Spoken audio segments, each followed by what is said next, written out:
We will hear argument first this morning in original case 143, Mississippi against Tennessee. Mr. COGHLAN. Mr. Chief Justice, and may it please the Court. The Court should reject the Special Master's conclusion that equitable apportionment is Mississippi's sole remedy, because it's a remedy that redresses the wrong injury. Mississippi does not claim that defendants are taking more than their fair share of groundwater. Rather, Mississippi's case turns on a different question. Do defendants have the right to control groundwater while it is located within Mississippi's sovereign territory?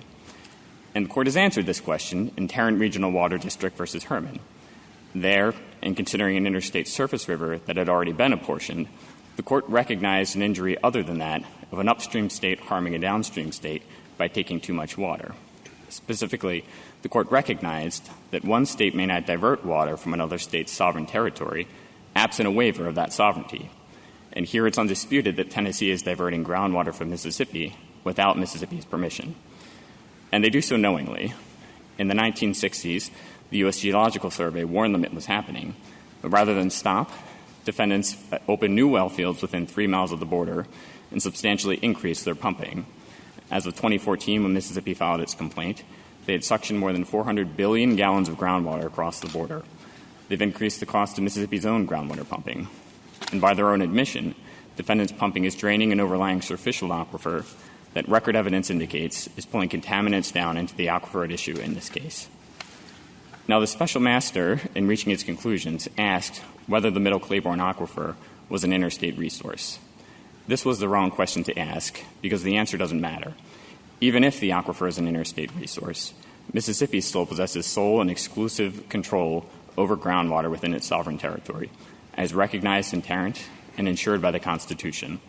And defendants cannot force groundwater across the border without violating this sovereignty. I welcome the Court's questions. Well, counsel, you seem to complain about Tennessee pumping water from Mississippi, but you admit that Tennessee does not enter across the border into Mississippi. Isn't that correct? Well, Justice Thomas, we acknowledge that their wells are physically located. But the case that you cite as an intrusion from, I think it's Tarrant or Tarrant, wasn't that a cross-border situation? Well, yes, Your Honor, and we would say that this is a cross-border situation, too. So we certainly acknowledge that their wells are physically located in Tennessee, but the pumping is physically crossing the border, unnaturally changing the pressure levels in this aquifer. But isn't that true of any well? I mean, let's say it was a lake, and Tennessee was pumping water on its side of the lake. Couldn't you argue that technically it was drawing water from Mississippi? I think so, Your Honor, and I think the key is what is the range of the unnatural effect that is controlling the water. And so here it's undisputed that these wells create cones of depression that are measurable, limited, and controllable and predictable. And so Tennessee is exercising control over the groundwater within that area. But couldn't Tennessee make the exact same argument about you? Couldn't Tennessee, Arkansas, Missouri all make the same argument that whenever you pump, you're causing similar problems for them? They certainly could, and we should be held to the same standard, Your Honor. We don't believe that Mississippi is pulling any groundwater or exercising control over groundwater extraterritorially. Certainly, if that was the case, Mississippi should be held to the same. Lastly, and I'll be done, do you have any cases that suggest that, or to support your argument on that point, that the mere fact that you draw from the same well without entering another state is actionable? Well, Your Honor, I would point back to Tarrant in this sense, that Tarrant doesn't specifically say there has to be a physical crossing of the border. Tarrant focuses on the water and who's exercising control over the water. And so I would contend that here it's Tennessee exercising control over this water unnaturally while it is within Mississippi, essentially creating a vacuum and intentionally putting these vacuums right next to the border to exercise a limited area of control over water and pull it out of Mississippi into Tennessee. Counsel, I think your position comes down to arguing that equitable apportionment is a remedy that should be used only in the case of interstate waters, in addition, to the salmon who kind of go with the flow. Mr. Chief Justice, that's not our argument, and I think that Tarrant makes this point because Tarrant dealt with an interstate surface river that had already been apportioned, but I think the problem is equitable apportionment redresses a different type of injury. It addresses a case where states are acting entirely within their own sovereign borders, the unnatural taking of waters occurring entirely within a state's sovereign borders. This is different because this is a state crossing the border, exercising control over that resource beyond the border. So that's why I say it doesn't what matter. Other cases would you, putting aside water, what other cases would you admit are subject to equitable apportionment? Your Honor, I'm not sure, and I'm not sure the equitable apportionment should or should not apply as a concept to groundwater. I think there are reasons why, based on the nature of groundwater, it might not make sense. But I think the Court doesn't need to address that question about whether or not equitable apportionment should apply to groundwater. Because as I say, this is a different type of injury. This is an injury where one state is reaching across the border and exercising control beyond its sovereign territory. Putting aside your reaching across the border, I mean, in the absence, you concede, don't you, that the aquifer flows from Mississippi into Tennessee? We concede that there is some water that crosses the border, yes. Well, I suppose then you're not saying that there's no equitable apportionment of that water. I think, Your Honor, our point is that whether or not aquifers and groundwater should be subject to equitable apportionment is not the legal issue that we're presenting before the Court. What we're presenting is, does Tennessee have the right to control the resource beyond Tennessee's sovereign boundaries in Mississippi when Mississippi has not waived its sovereign right over control of that groundwater? I'm not sure I understand that, Mr. COGHLAN. I mean, you're not now saying that this is not an interstate water. You're conceding that it is an interstate water. Is that correct? I don't know that we're conceding it, Justice Kagan. You're saying that you win even if it is an interstate water. Is that correct? That's correct. Okay. So you're saying it's irrelevant whether it's an interstate water or not. That's correct. So let's assume that it is an interstate water. And you're saying that the reason you should win is because what? Because Mississippi is essentially doing something unnatural to have access to that interstate water? I'd say, Your Honor, it's that Tennessee is exercising control over groundwater while it is located within Mississippi's sovereign territory. Well, but Tennessee is doing things, I think you admitted in one of the questions that Justice Thomas put to you. Tennessee is acting entirely within its own borders. It is having effects on Mississippi, but that's the case with respect to people using a flowing river, that if there's a flowing river, Tennessee might be taking water from it, which has effects in Mississippi. So why is it any different? Justice Kagan, where I would disagree with you is that Tennessee is acting entirely within its own borders. Their wells are physically located in Tennessee, but this pumping is creating a unnatural area of effect that's predictable, measurable, and controllable. And that area of effect is having physical effect, unnatural physical effect. It's predictable, measurable, and controllable when an upstream state takes a lot of water from a river, that will leave the downstream state with less water. All of that is predictable in the exact same way that one state is harming another, and yet we turn to equitable apportionment to deal with that. And I think, Your Honor, the difference in this case is that in all of the Court's equitable apportionment cases, the state who's, unnaturally having an effect on the water by taking and removing water is acting, and the effect of that is occurring, the direct effect of that is occurring entirely within the state's sovereign territory.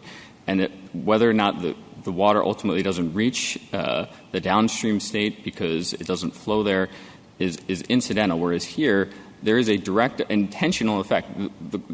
The purpose of pumping is to move water, and Tennessee is putting these wells next to the border, creating a vacuum and of a measurable area of effect, and intentionally pulling the water out of Mississippi and exercising control, direct control, I would say, over that groundwater while it is within Mississippi's sovereign territory. And I think — Can you explain to me how that's different from a dam. If Tennessee built a dam and put it on the Tennessee side, it's completely on its side, and it's interfering with the natural flow of water to Mississippi. So how is that different than putting a well that interferes with the natural flow of the groundwater? Well, Justice Sotomayor, I don't know that it would be appropriate to dam a water, but the difference I would say is this, that creating a dam within your own sovereign territory is an action occurring within your own sovereign territory. The physical direct effect of it is within Tennessee, if that's what's happening. Pumping here is exercising control over the water while it is physically located in Mississippi. In the example of the dam, the physical control of the water is occurring entirely within Tennessee. Here it's occurring within Mississippi's sovereign territory, where Mississippi has the exclusive right to exercise control over the groundwater. May I turn your attention to an issue you didn't mention, which is whether you should be given leave to amend or not. That is what the other side is pointing to as their exception. Could you tell me, you've been litigating this case for over 16 years. You started in the Fifth Circuit, you went to the district court, you went to the circuit court. Both courts told you got to seek equitable apportionment. You come here in 2010, we tell you the same thing. Now this is the third time you've done this. This time you explicitly disclaim any claim for equitable apportionment. When is enough enough? When should you be stopped from amending and seeking equitable apportionment, assuming you lose, but it is a question that's open in this case.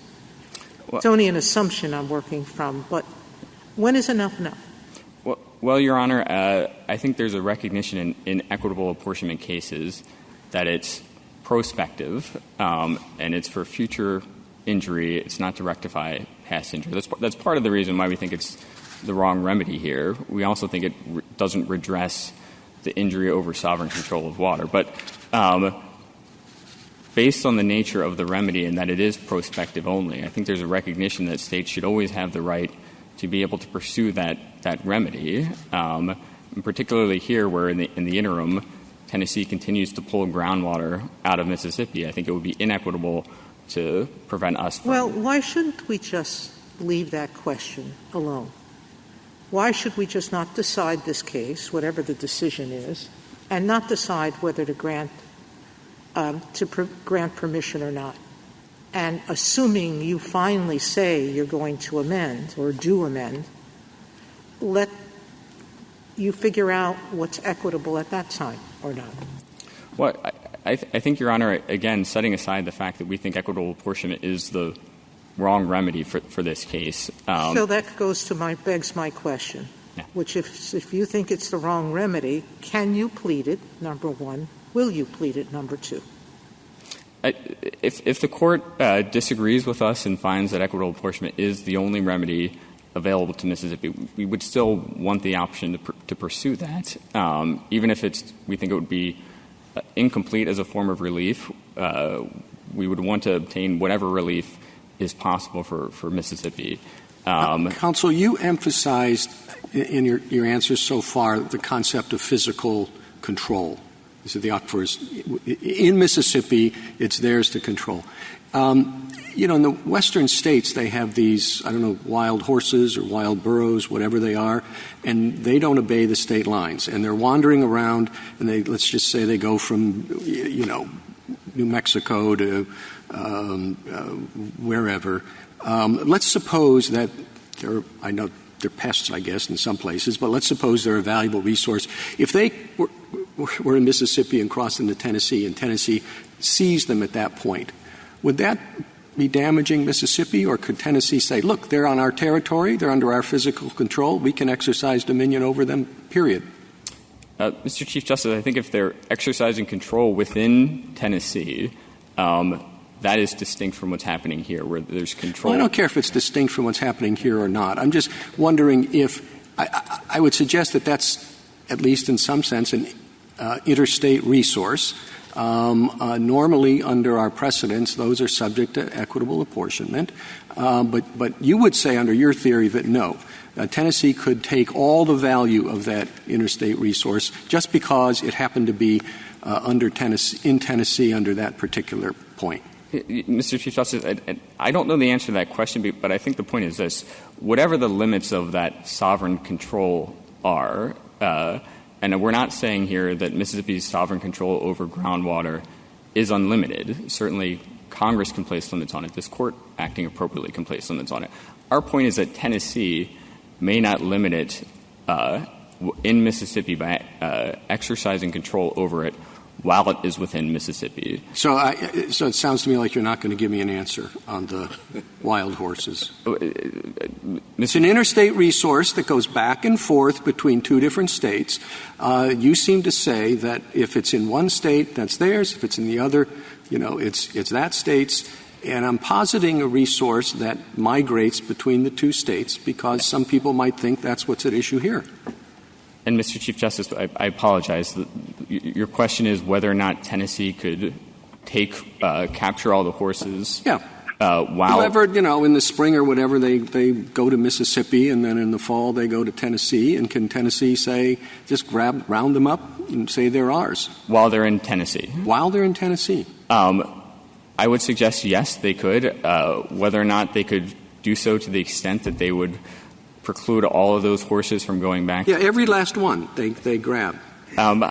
Your Honor, probably not. But I would suggest that the difference in the example you're suggesting is that which distinguishes all the Court's equitable apportionment cases from that here, which is that in the example Your Honor is suggesting, Tennessee is acting entirely within Tennessee's borders. It's not acting extraterritorially. And I'd say that is what distinguishes the case here from Your Honor's example and from all the Court's equitable apportionment cases. So what I have the same kind of question. My understanding, and it's very elementary. I think water falls from the sky. Some of it's evaporated back. Others of it goes into oceans or lakes or streams. And a huge amount goes underground. It's groundwater. And it runs all over the place. That's why I like the wild horses. My idea of that groundwater is it's going all over the place. Yes. So what's the standard? Are there any cases? What's the standard when one state takes some of that running around groundwater that another state says, oh, no, you should have stayed here? It sounds to me, San Francisco has beautiful fog. Suppose somebody came by in an airplane and took some of that beautiful fog and flew it to Colorado, which has its own beautiful air. And somebody took it and flew it to Massachusetts or some other place. You understand how I'm suddenly seeing this? And I'm totally at sea. It's that the water runs around. And whose water is it? I don't know. So you have a lot to explain to me, unfortunately, and I will forgive you if you don't. Well, Justice Breyer, I would say this. We're not claiming here that Mississippi owns the water in a sense of absolute title to the water.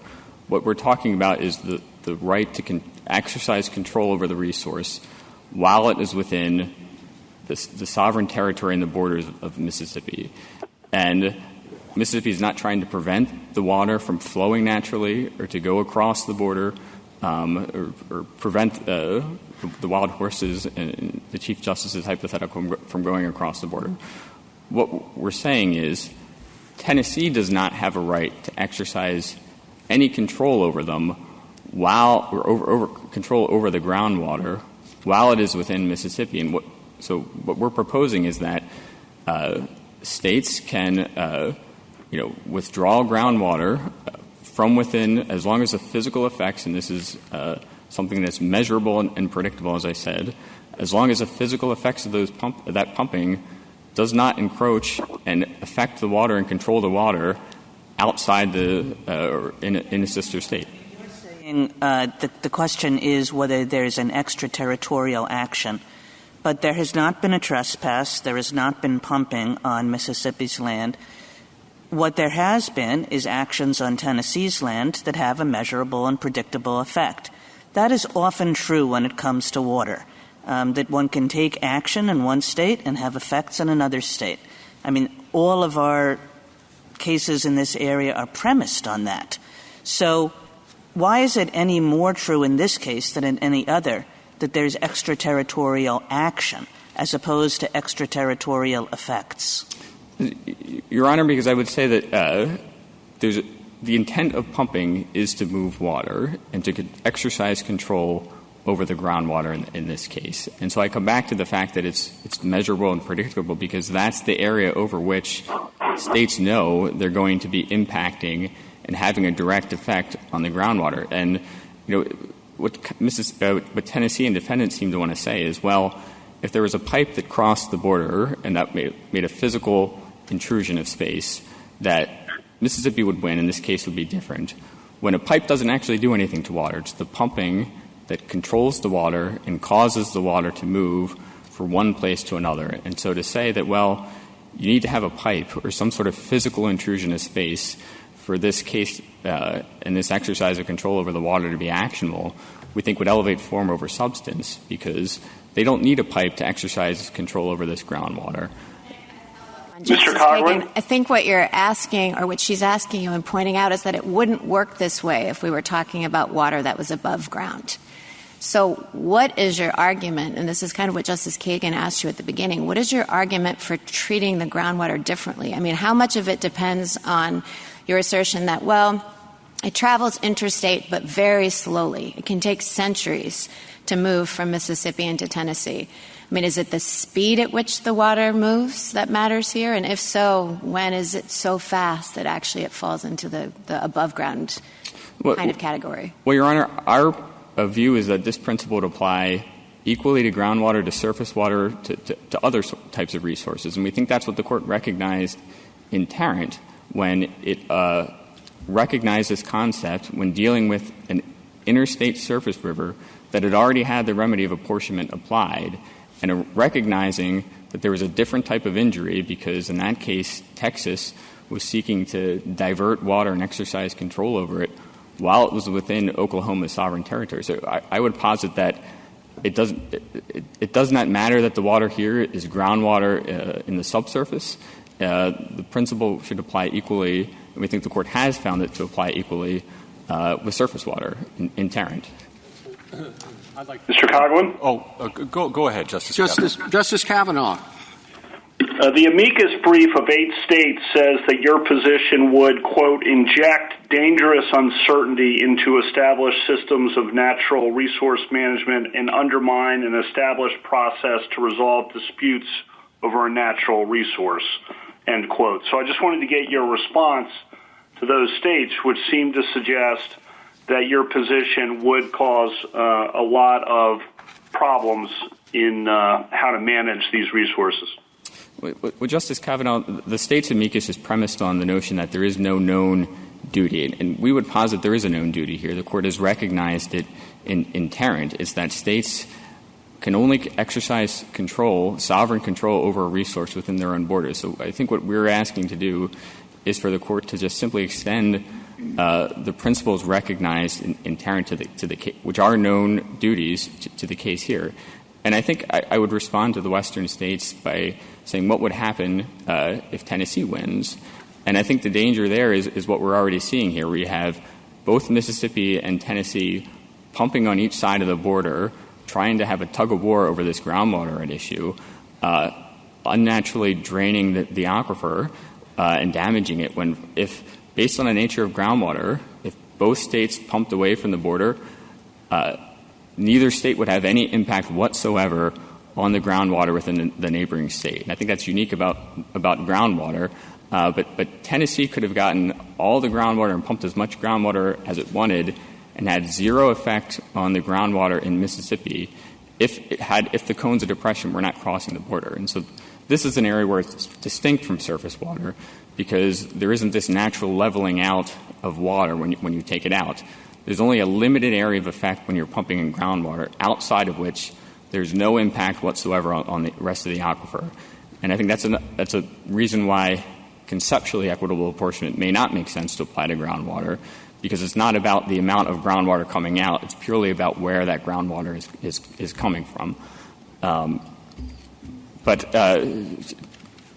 to answer your question directly, Justice Kavanaugh, we do not believe that there would be the detrimental effects that the Western states complain of. Counsel, I just have one additional question. If you prevail, then presumably Tennessee should bring a counterclaim against you in those situations where your wells take water from Tennessee, right? That is true, Your Honor. But okay, then if they do, presumably the normal thing would be they take whatever Tennessee owes you and whatever you owe Tennessee and set it off against the other, and that's what would happen, right?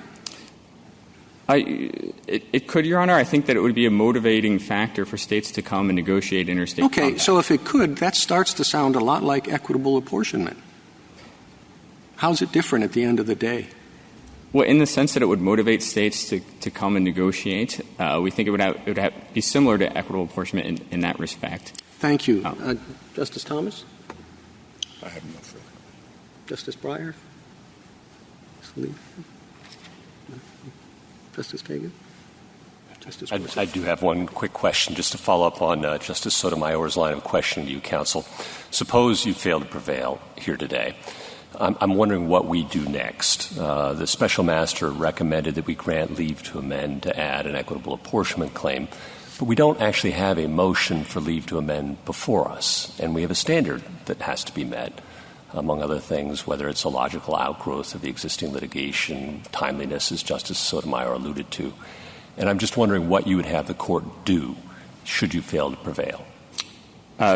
We'd ask the court to grant us a leave to amend, and of course the court could. Have you moved? Have you sought to meet the standards? I haven't seen that in the papers before us. We have not yet, Justice Gorsuch. So, again, what would you have this court's judgment line look like should you fail to prevail? We wouldn't grant leave to amend because there's no motion pending before us. Do we just say, as Justice Sotomayor said, nothing? Justice Gorsuch, we think the court could grant leave to amend, but certainly reflect the principles you just mentioned, that if Mississippi does not behave timely or does not file a proper motion, that the court could obviously deny that. So give you a certain number of days in which to present the court with a proper motion. Is that the suggestion? I wouldn't put a specific number, and obviously, of course not. No one wants a deadline, but should give you an opportunity within a reasonable period of time, and we might set a deadline for a motion. Is that your suggestion? We would.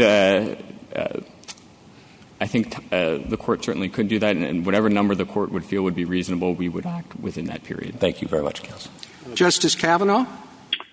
Just picking up on that, isn't your position that you want to preserve the right to seek equitable apportionment into the future, even if you don't seek it now? Or am I misunderstanding that?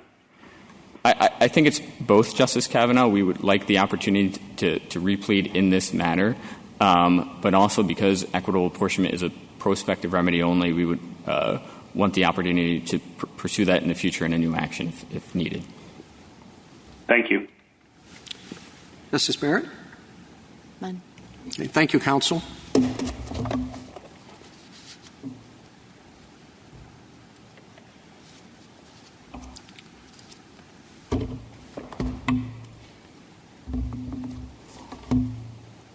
Mr. Frederick?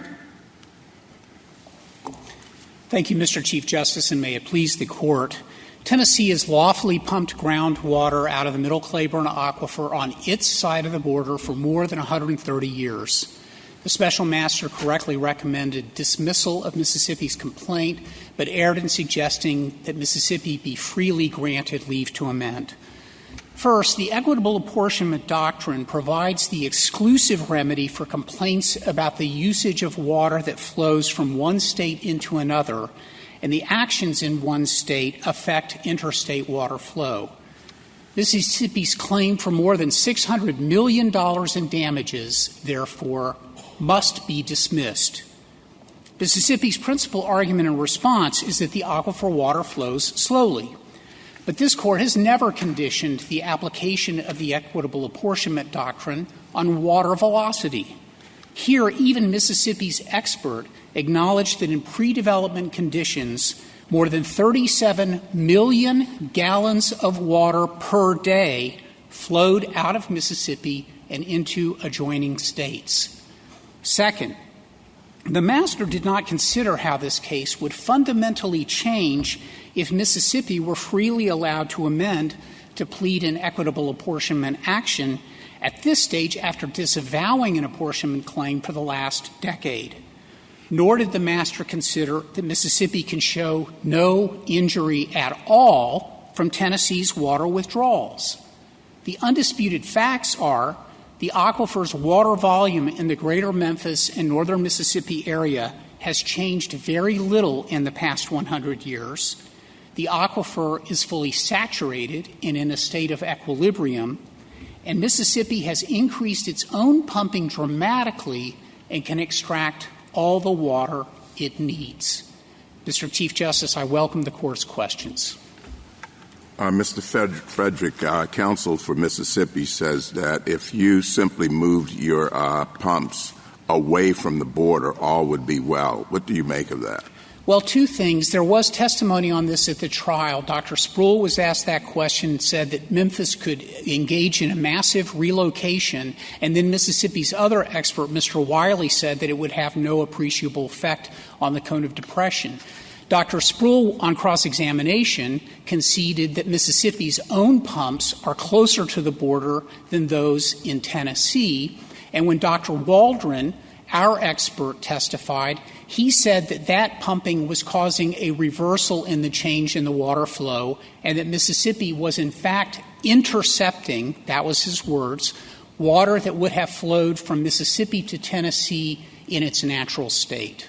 You oppose amending the complaint here to include apportionment, equitable apportionment. What does it stop Mississippi from simply filing a new motion in this case and starting all over? Nothing would stop it, but Mississippi would have to meet the standards for a material change in circumstances that would warrant this Court's consideration of an equitable apportionment claim. In the case of Colorado versus Kansas, decided in the early 1940s, this Court said that the standard was a material change in circumstances. That, of course, was the long-running dispute over the Arkansas River. And what the Court said was that if that material change in circumstances has not occurred, then denial of a motion for leave to file a complaint is the appropriate disposition. Thank you. Mr. Frederick, you claim that the equitable apportionment is the exclusive remedy. The amici law professors say it shouldn't be, that a nuisance action could also be appropriate. If all they wanted was to stop you from drawing water because the way you're drawing it harmed the aquifers, which is, I think, what I heard them say earlier, why wouldn't a nuisance action be appropriate? A nuisance action would be appropriate if there was damage to the water or if there was some issue of subsidence or other water quality. I think this Court's case in City of Milwaukee is representative of a cross-boundary tort. But what they're complaining about is our usage of the water that flows in interstate So it's a waters. question of how they pleaded. I think that's correct. And in the nuisance context, the law professors don't say exactly how you would administer a nuisance claim under what they are talking about. And I would point out that there was evidence at the trial about the absence of subsidence or any degradation in water quality. We presented that in our defendants' proposed findings of fact numbers 246 and 47 on page 126A. One last question. What does a material change mean to you? What would qualify?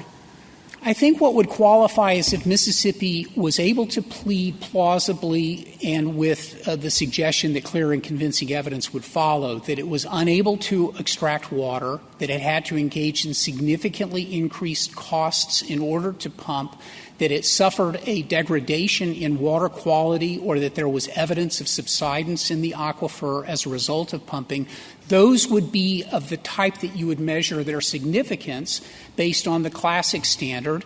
Given the way this has been litigated, those issues have not actually been decided by anyone. They haven't been decided. So why should we even say don't amend until there's a material change? Because we don't even know what the baseline is right now. Well, what you would say is that, and I think to your earlier question to my friend, I think you would say nothing. Where the special master erred was in suggesting that there be a free motion to amend without actually following through the necessary steps, a motion satisfying of the standard for a material change in circumstances. And you do have cases on this, Your Honor, Nebraska versus Wyoming, which looked at the question of what constitutes a fundamentally different change of character of the claim is directly on point, as is the Colorado versus Kansas case. So you do have standards. It would be Mississippi's burden, of course, to prove that since 2010, when this court denied Mississippi's complaint in the alternative for an equitable apportionment, that circumstances had changed sufficiently to warrant allowing it to go forward. Mr. Frederick, suppose that Mississippi had an entirely intrastate lake that was near the Mississippi-Tennessee border, but was all the borders of this lake were in Mississippi. And suppose that there was some newfangled technological way of Tennessee helping itself to the waters of that lake.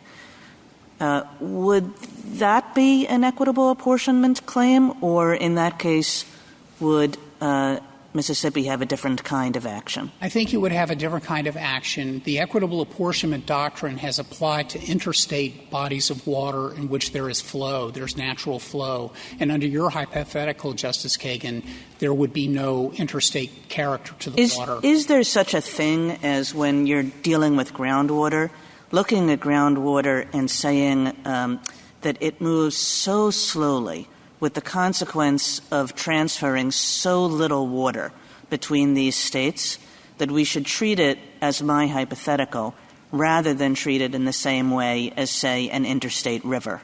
There was no evidence at the trial, the 5-day trial, about that, although there was a lot of questioning about that concept. And all of the hydrologists acknowledged a couple of key facts for the court.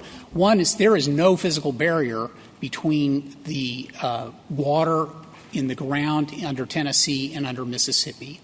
There is no distinction in the subsoil surface, the sands, and the composition. It is one continuous hydrological unit. That was acknowledged by all 5 hydrologists who testified. And so what you would be looking at there, I think, is a situation that would be quite different than the aquifer that we have before us here. Now, on the volume question, Justice Kagan. Maybe that would be true. You started by saying, oh, look, this is like 37 million, what was it, 37? 37 million gallons per day. Right. And you suggested that that's a relevant fact, such that if there weren't 37 million, if there were 37,000, or if there were 37, we should maybe have a different way of analyzing this question. Is that right? I don't think so, because in the interstate lake hypothetical that Justice Thomas, I believe, posed, you'd still have the same kind of phenomenon. Water in its natural state is always going to be moving. Water molecules will be moving. Now, how quickly they move ought to be irrelevant to the application of the equitable apportionment doctrine for a couple of reasons. Legally, the Court has never said that, and in the Oregon versus Washington case, where it looked at whether or not the Idaho case, the anadromous fish, those fish were out at the ocean for years before they came back to spawn. And the Court has also considered situations where rivers have run dry for long stretches of time before there's any water flow. It nonetheless has held that the equitable apportionment doctrine applies. But on the volume point, Justice Kagan, I think it's important to take into account the size, the sheer size of this aquifer. not only does it encompass it lies underneath parts of 8 different states, but the thickness of the aquifer is huge. In parts of it, it's as much as 500 feet. In parts under Tennessee, it goes to 1,100 feet. And so 1 inch of movement per day, which is what the testimony was at trial, can translate into tens of millions of gallons of water per day. And, of course, if you were to annualize that, you'd be able to cover the entire District of Columbia in more than a foot of water by the amount that is moving 1 inch at a time out of this aquifer. Mr. Frederick, our doctrine of equitable apportionment arises in the area of moving water, of rivers, and you're asking to extend it to groundwater, and you've made a very strong argument for why that might be sound. I'm wondering what the limiting principle is, however, and what we're buying here. Is every aquifer in the country that might have some interstate effect now going to be part of this court's original jurisdiction?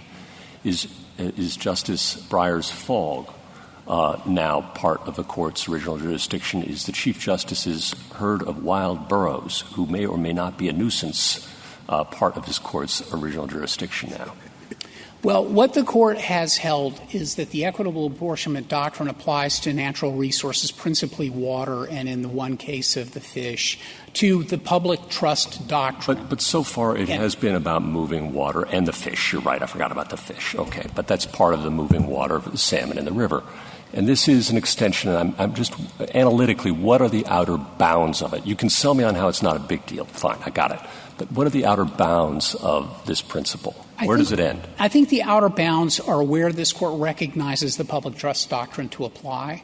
In those resources that are outside the public trust doctrine, the court has not applied the equitable apportionment principle. And so in those resources, air is one of them. Justice Holmes recognized that in the old Illinois Central case over a century ago. Right. So to Justice Breyer, if there were such a plane, the fog wildfires in California affecting Colorado, the boroughs, I'm not aware of any in Mississippi, but there might be some. All of that's now part of the court's original jurisdiction. Well, I would say that, of course, the burden on the complaining state has to be a significant injury of substantial magnitude. That has been the court standard for over a century from Kansas versus Colorado. And if the boroughs or the fog created a significant injury of substantial magnitude, I think it would be appropriate for the court to exercise its jurisdiction. Sitting here today, I have a hard time seeing that in the real world, but I think that what the court could say is that you have extended groundwater in certain respects to equitable apportionment cases when there has been substantial pumping of groundwater that has affected surface flows. You did that in the Oregon versus Washington case back in the 1930s, where there were 300 pumps of water on the Oregon side of the boundary, and the court said that Washington nonetheless could show no injury to its own irrigators because there was subsurface flow that was occurring. You've held that in other cases involving compacts where you've enforced compact decrease for surface flows, notwithstanding the fact that there have been substantial water pumping going on either side of the state. And so I think that it's not that far of an extension to say that where Mississippi has uniquely pleaded a claim about an aquifer, that all the evidence showed at trial was connected to surface streams. And here the Wolf River, itself an interstate river, flows directly into the Middle Claiborne Aquifer at a recharge zone in the eastern part of the area that we're talking about. I'm still nervous about the question that Justice Gorsuch is asking. I mean, there's groundwater under every state. I mean, every state will start suing each other, except maybe Hawaii or Alaska. And we haven't seen a lot of cases like that. And my thought then is what you think about is maybe it could be done, but maybe it's better left to compacts or to Congress. And should we say anything about amendment? That's where we have to decide something here. Because anything we say, of course they have a right to ask to amend. Yes. But if we say a word about it, that's going to be taken as this is a totally appropriate kind of suit, and the wild horses we worry about later. And I don't know where it's going. Well, Justice Breyer, 2 points in response to your question. One, I think their approach spawns much more litigation than our approach. Equitable apportionment is about sharing. It's about sharing scarce resources when those resources become scarce. It's not about money grabs because of the way that flow has been affected by pumping. And, Chief Justice, you asked about Tennessee counterclaims. But Dr. Waldron testified that there was a significant tens of millions of gallons of water every day that was flowing into Tennessee and out of Tennessee and into Memphis and into Mississippi. And so what the evidence at trial would show would be that there would be substantial counterclaims if that were the standard. And that's why we respectfully suggest it should not be the standard. Now, with respect to the fact that aquifers are under many, many states, in fact, most of the states in the country, respectfully, the question ought to be, is there scarcity? And if there is scarcity, is there a doctrine that calls for conservation, calls for historic uses, calls for weighing the harms and benefits, calls for prospective action that would enable the scarce resource to be shared? And the answer is yes. Well, maybe we should just wait to decide that matter, which could lead to all kinds of lawsuits, until we have to decide it. You could, but what I think you should say is that this is indisputably an interstate water resource in which there is flow. If there is a remedy, it falls under the equitable apportionment doctrine. Mississippi has disclaimed an equitable apportionment claim. Therefore, its complaint should be dismissed, period. And not specify with or without prejudice for leave to amend. Just say nothing? I thought I just captured what I think is the appropriate disposition. They haven't moved to amend their complaint. They've been very careful not to say whether they plan to do it. Their entire gambit here has been to get Tennessee to pay them hundreds of millions of dollars for water that, in part, they have intercepted at the boundary. So it's not, and they say this on page 36 of the blue brief, they do not claim that Tennessee is taking out more than its fair share of the water. That's not their claim. Their claim is that they think they have an ownership right that entitles them to charge Tennessee for water. And that, we think, the court should say, no, that's not the correct statement of the law. Shouldn't the dismissal be without prejudice to them filing an equitable apportionment action? It would seem extreme to me to bar them from doing so in the future. Justice Kavanaugh, I think that the correct disposition would be to dismiss this complaint, their territorial ownership claim, with prejudice. And I would urge the court to do that, to disincentivize any other state from seeking to eliminate. Sorry to interrupt. What would the effects of that be on their ability to file an equitable apportionment claim, even if they can't show material change in circumstances? You would address that at the motion for leave to file a new complaint, where they would be put to their burden to show that there's been a material change and there has been a significant injury of serious magnitude, and Tennessee would respond depending on what they pleaded in their new complaint. Mr. Frederick, thank you. I've had a little trouble following the science here. Is this really water we're talking about? I mean, it's complete. Well, it's mixed up with silt and small particles and all. If you could put it in your hand, right, and it would be silt, it would be wet, but until you pump it, it's really not the water, right? No, the definition of an aquifer is a fully saturated formation, hydrogeological formation, in which there are usable quantities of water. Yeah, I read that, but fully saturated means it's saturating something. Right? Yes, it's sand. It's not mostly. like sand, okay? Someone explained to me it's like you're in the side of the shore and you put your foot down and you lift it up, it kind of fills with water in that gap, right? That is descriptive of parts of the aquifer. Well, yes. It's the part that I could understand. So why should we view it as just like our interstate water cases? I mean, it is an unnatural operation of the pumping, separates out the water, and at that point it's usable. But before that, you would just call it silt, and if somebody showed you, a handful of silt, they wouldn't say, oh, that's water. Well, Mr. Chief Justice, I think you would say that it is water because it's some of the finest water that anyone can drink in the United States.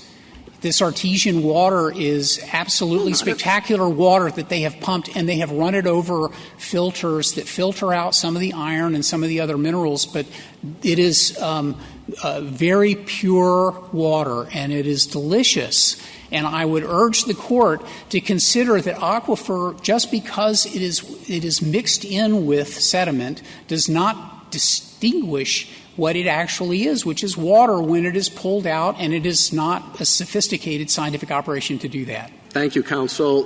Justice Thomas? Justice Breyer? Justice Alito? No?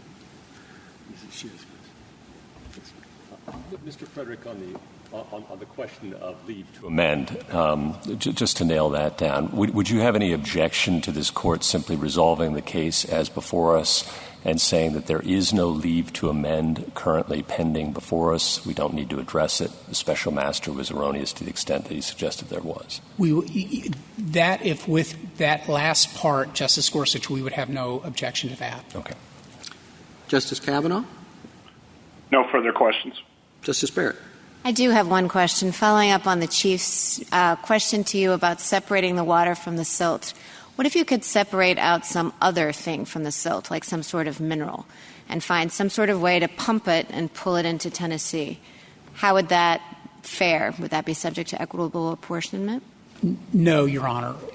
Minerals have not been subjected to the equitable apportionment doctrine because they're not covered by public trust. They are privately owned, usually through surface ownership rights by personal property. Sometimes they get severed in some states where you can own the surface land and sever off the mineral rights. Those would be treated separately under well-established law. Thank you. Thank you, counsel. Thank you.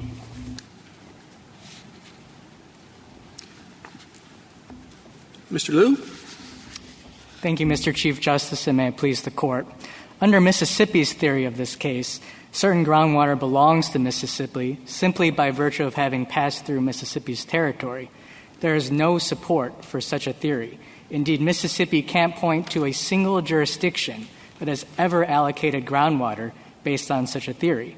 This Court, when confronted with disputes over the allocation of interstate resources, has applied the doctrine of equitable apportionment. That doctrine represents the most sensible way of allocating an interstate resource because it respects the equal sovereignty of the states. And Mississippi identifies no reason why that doctrine should govern interstate surface water and fish, but not the groundwater at issue here. Mississippi's exceptions to the Special Master's report should therefore be overruled. I welcome the Court's questions.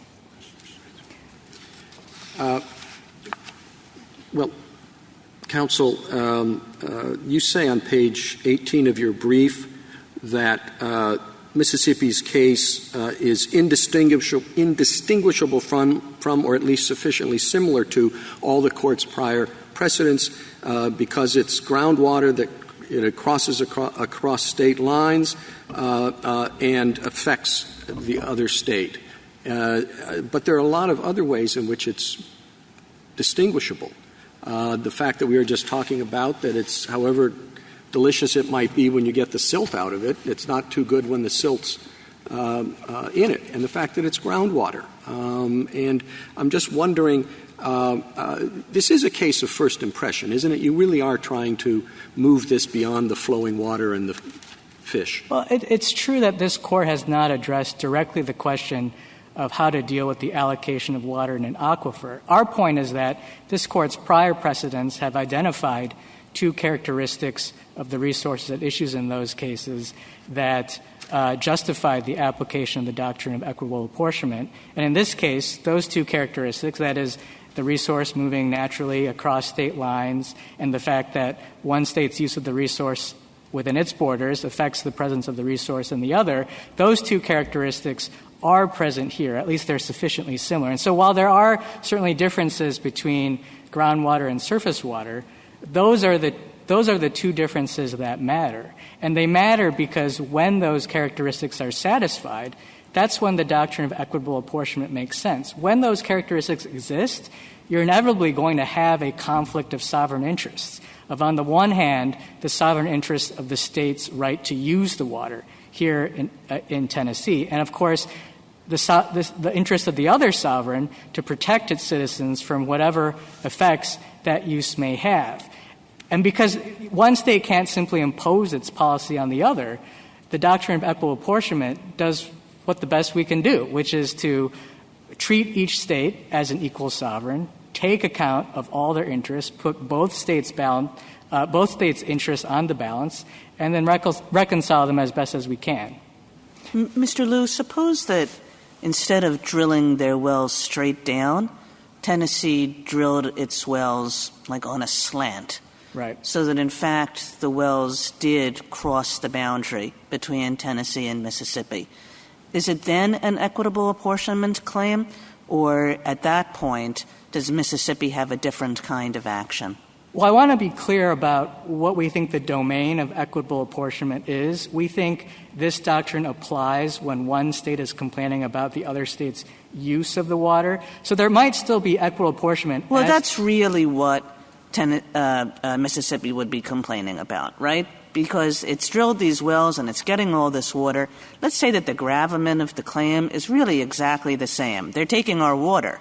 The only thing that's different is the mechanism, that the mechanism they've used is one that does a physical trespass. Yeah, that's definitely a different case. And I think it's because there's an additional harm there that I think has been understood. But not the harm that anybody cares about. You know, it doesn't matter that it's stepped an inch onto Mississippi's land. What Mississippi is complaining about is we have less water than we used to have. Well, I think it does matter whether the state is crossing the boundary or not. That isn't. Well, presumably that would be a very minimal kind of damages. The crossing of the border. The damages are going to come from the taking of the water, and the taking of the water, let's presume in my hypothetical, is exactly the same.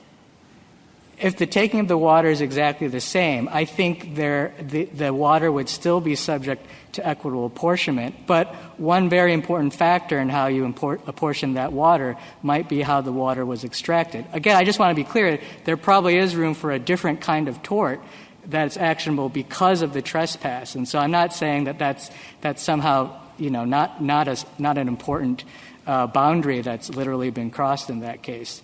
Now, my friend tries to distinguish this Court's equitable apportionment cases from this case on a number of grounds, but I don't think any of those grounds suffices. One of the things my friend said was, well, in this case, we have an exercise of Mississippi's sovereign authority. But, of course, that's going to be true in all of this Court's equitable apportionment cases. There's always going to be, for example, an upstream state that's exercising sovereign authority over the water before it passes on to another state. My friend mentioned this unnatural effect of how the water is moving from Mississippi to Tennessee. But in all these cases, what you're going to have is some human intervention that extracts the resource from its natural state, whether it's the fishermen in Idaho v. Oregon or the irrigators in Kansas versus Colorado. Here, it's the wells in Tennessee. So that doesn't really distinguish this case. The mechanism by which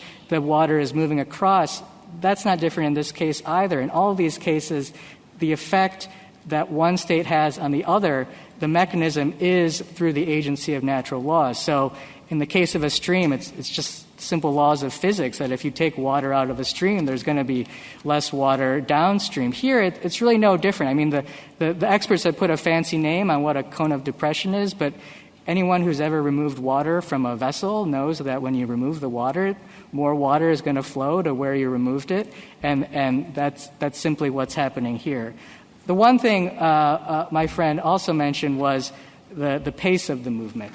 But the fact that it's moving slowly doesn't change the fact that what we have here is a single continuous resource that moves across state lines. And as Mr. Frederick emphasized, that movement is hardly trivial. We're talking millions and millions of gallons per day. Now, compare that to the river at issue in Kansas versus Colorado. There, the Court noted that the flow of the river varied during certain parts of the year, and in even some parts of the year ran totally dry. And the Court said, well, that doesn't really matter. What matters is that we're talking about a single continuous river that flows from Kansas to Colorado. From Colorado to Kansas. And here we're talking about a single continuous aquifer that exists underneath 8 different states, including Mississippi and Tennessee. Justice Kavanaugh asked about the uncertainty that might exist if this court adopted Tennessee in our view of the case. I think it's quite the opposite. The approach that Mississippi is advocating is unprecedented. This might be a new issue, Mr. Chief Justice, that this court is addressing, but the allocation of groundwater is an issue that's resolved intrastate every day of the week. We have state courts that look at, well, how do we allocate groundwater between one owner or the other? And the way they do it isn't the way Mississippi wants you to do it. No one pulls up water from a well and then says, well, some of these molecules came under the landowner's property. I have to put those back in the water. No, all these jurisdictions apply some sort of equitable principle where they share the water that's underneath them. So I think the upheaval would come not from adopting our approach, which is continuous with not only this court's equitable portion precedents, but also how states deal with this issue, but rather in adopting my friend from Mississippi's position. Mr. Liu? Yes. The final sentence of your brief says that the complaint should be dismissed. Should that dismissal be with prejudice or without prejudice? Well, Justice Kavanaugh, we did not file an amicus brief on Tennessee's exceptions to that part of the special master's report, and so we don't take any position on that issue. We view that as principally a dispute between these specific parties. I will say, though, that Mississippi has gotten a number of chances already to seek an equitable apportionment claim. They filed a complaint in 2009. They filed the instant complaint in 2014. In neither complaint have they made any real effort to plead an equitable apportionment claim. And so we would simply ask this court that if it does allow leave to amend in this instance, that it at least allow those new allegations to be subject and tested to a prompt motion to dismiss or motion for judgment of on the pleadings, just in case we don't need any lengthy discovery or an evidentiary hearing to resolve. They presumably didn't raise that because they didn't think that was the right analytical box for this kind of dispute. But if we say that, in fact, equitable apportionment is the right categorization, why should they be precluded from them seeking an equitable apportionment remedy as a matter of basic fairness? I think whether this court gives them a chance to seek that opportunity basically comes down to whether this court thinks enough is enough or whether they've already had a chance to do so. We don't have a position on whether Mississippi is given that opportunity. Our only point is that if they are given that opportunity, that that this court allow those allegations to be tested promptly, because at least so far the allegations we've seen with respect to injury, which is a threshold requirement of equitable apportionment, haven't been sufficient. Justice Gorsuch mentioned a concern about opening the doors of this court's original jurisdiction. I think one of the underpinnings of this court's original jurisdiction docket has been this threshold requirement of injury. This court has consistently required that the complaining state show an injury of serious magnitude that would justify invoking this court's extraordinary authority to compel one sovereign to stop what it's doing. And I think here again, our proposal would leave that injury requirement in place. And so that injury requirement would filter out many of the cases that simply don't have merit. I think another problem with Mississippi's approach is that they have no injury requirement. Mississippi has not really tried to show injury here. They've simply tried to show that certain molecules took a certain path through the water from Mississippi to Tennessee. And every state that sits on top of an interstate aquifer and that drills wells is going to inevitably create a cone of depression, and you're going to have these claims available. But why doesn't that suffice to state a harm, in at least in Article 3 type sense, that the less water available to Mississippi necessarily impairs its natural resources and therefore its ability to attract businesses and residential units in the future, and maybe it doesn't need it today, but it's in the bank for the state's future and future generations. Well, we're certainly not challenging Mississippi's Article III standing in this case. Yeah, but you're saying an injury. So why isn't that an injury? Or just an injury in the sense of the aesthetic pleasure of knowing and certainty that your natural resources are preserved for future generations. And I think, Justice Gorsuch, when this Court is properly presented with an equitable apportionment claim, the Court would have the opportunity to discuss what sorts of injuries in this context. But you're selling us on injury as being a filtering device, no pun intended, right? No pun intended. No pun intended. But now you're saying that will have to be sorted out in the future. Is that what I'm hearing? Well, I think at a minimum, the injury can't be injury to their right of ownership or sovereign control over the resource. But I can transplant that. Instead of ownership, if you don't like ownership, how about parens patria and the protection of natural resources for future generations? You like that? Well, I think they could get in the door, but then the question is that gets them in the door, but ownership doesn't. Ownership doesn't, because that's simply a legal right that doesn't exist. And I think even today, Mississippi conceded that they're not claiming absolute ownership over this resource.